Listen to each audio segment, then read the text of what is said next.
Top lane has no impact. Imagine playing ADC in Season 10. Look at this jungle diff. We've heard it all, but which statements are true, which are false? Today, let's talk about it.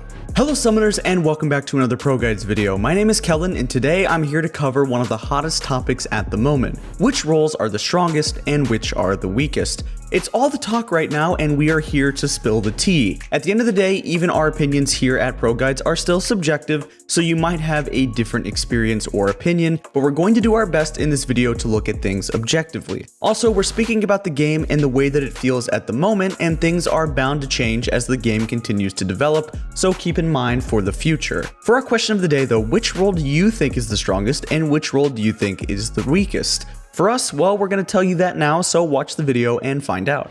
Are you getting ganked in your own lane? Constantly demolished? Well, don't worry because we've got you covered. ProGuides is the #1 proven way to quickly level up your League of Legends skills. Whether you are looking for tier lists, champion guides, coaching, or courses from your favorite pro players, ProGuides is where you'll find all of it. Even players like Nightblue, Bunnyfufu, and Locodoco support ProGuides, so what are you waiting for? Click the link to start improving right now, and with all that being said, let's get started.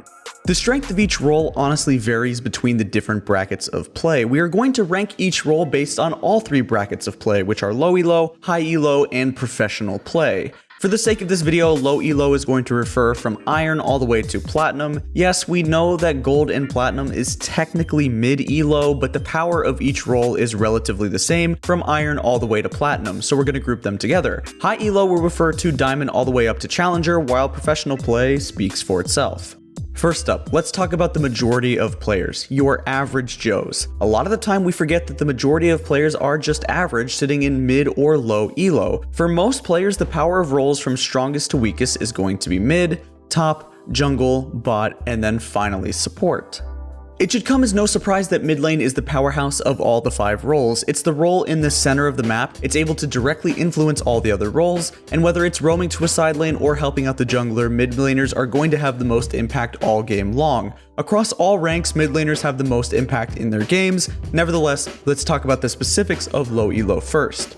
Mid laners in lower elo can really take advantage of their opponents by picking snowbally champions or ones that can punish their mistakes pretty heavily. The win rates in lower elo for mid lane champions doesn't really deviate significantly from the ones that find success in higher elo. A lot of the time, the same champions like Fizz or Diana, assassins who have a lot of agency in games, still do the same things across many different elo brackets. The champions that specifically seem to dominate lower elo are tankier champions who bring crowd control to the table. Malphite, Mordekaiser, and Swain are all picks that can dominate low ranks. By picking more forgiving champions that can win lane through brute force, players are able to accomplish the main goals of a mid laner, which is establishing lane control and then creating pressure for the rest of their team. In lower elos, it's a lot easier for players to really take advantage of their opponents when they don't understand the fundamentals of the game. Mid lane difference is real. If you have a mid laner that's winning, they'll be able to carry games whether or not they affect the rest of the map. If they decide to use their pressure to help their teammates, then their whole team will reap the benefits of their success.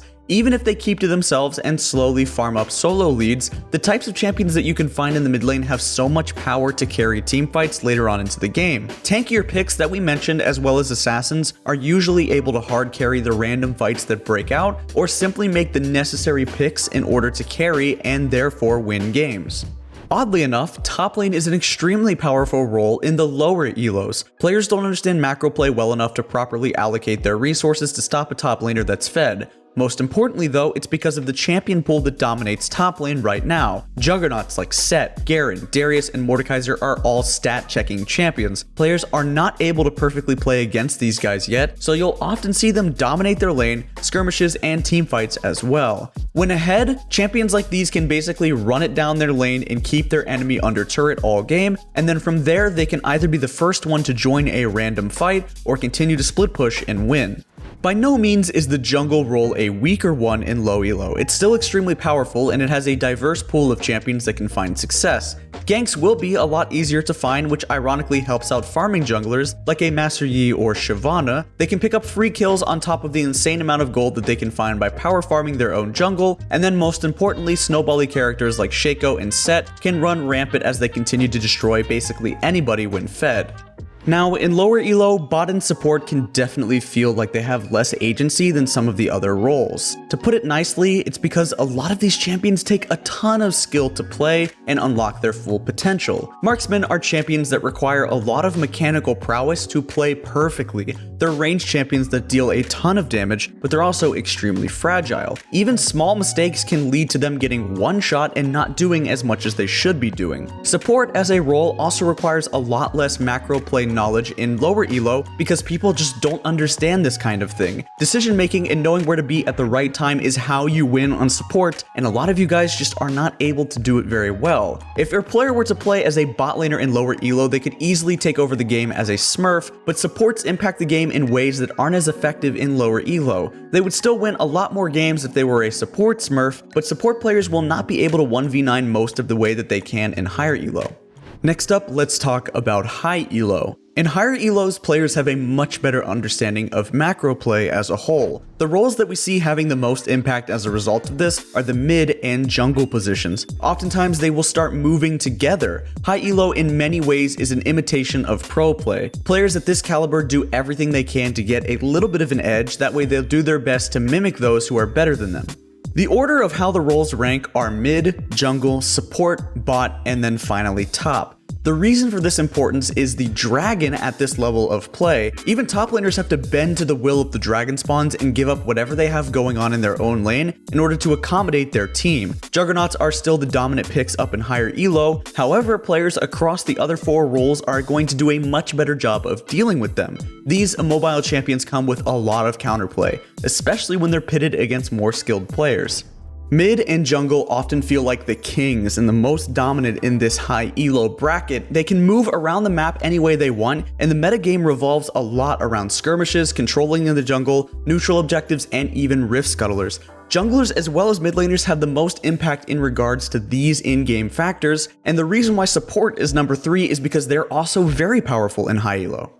High elo supports have a ton of agency because they get to control the lane, and then also they're more free to roam as long as their lane partner isn't running it down. Since most players know how to play safe or play in 1v2 scenarios, supports are able to play their role to their full potential. It definitely helps that they also know how to as well. Both marksmen and top laners are in a pretty rough spot in higher elo right now. They're both carry roles but can only impact their side of the map for the most part. Unlike the other 3 roles that can practically do something anywhere on the map, they are tied down to their side.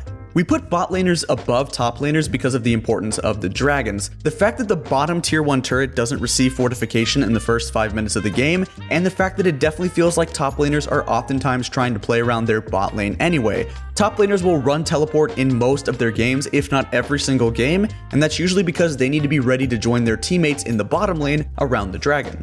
It's not that Rift Herald is just completely useless, because it is important, but in this current state of the game, a winning top laner is just going to try to extend their lead to either the mid or the bottom lane. You'll often see them roam bottom after taking first turret, or ditch their lane entirely to get there for a dragon fight. It comes to show that their priorities often don't lie with themselves, but instead with the rest of their team, and this is pretty well illustrated by the recent dominance of top lane picks like Soraka and Sona, who neutralize their own lane and exist for their teammates later on.